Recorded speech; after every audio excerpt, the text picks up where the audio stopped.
Hi, this is Sean Taylor from Reading Sage.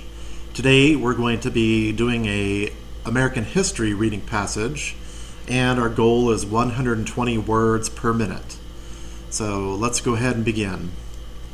George Washington Carver was an American scientist, botanist, educator, and inventor. He was born into slavery during the American Civil War in the state of Missouri, a year before the end of the war. When George Washington Carver was only a week old, George, a sister, and his mother were kidnapped by night raiders from Arkansas. George's brother James was rushed to safety from the kidnappers. The kidnappers sold the slaves in Kentucky.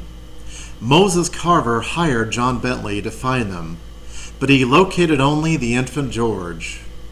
Moses negotiated with the raiders to gain the boy's return and reward Bentley.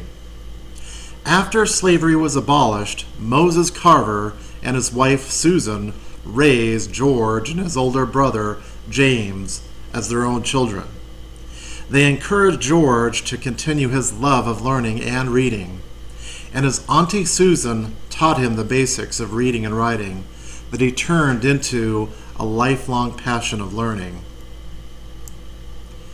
African American people were not allowed to go to white-only public schools in Diamond Grove. The nearest segregated school for African American children was 10 miles away in Neosho. I'm not sure how to say that. George decided to go there to continue his education. When he reached the town, he found the school closed for the night.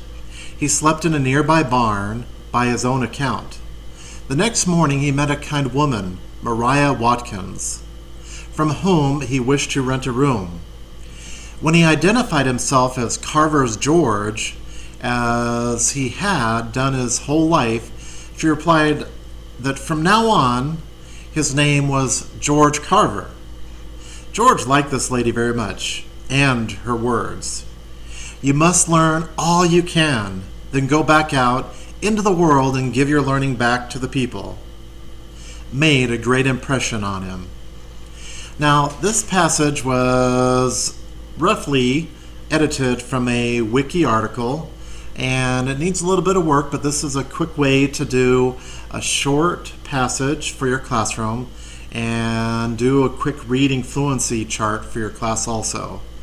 So this is an idea for flipping a history lesson and making a fun way to interact with American history and improve reading. Thank you so much for visiting Reading Sage, and have a great day, and God bless.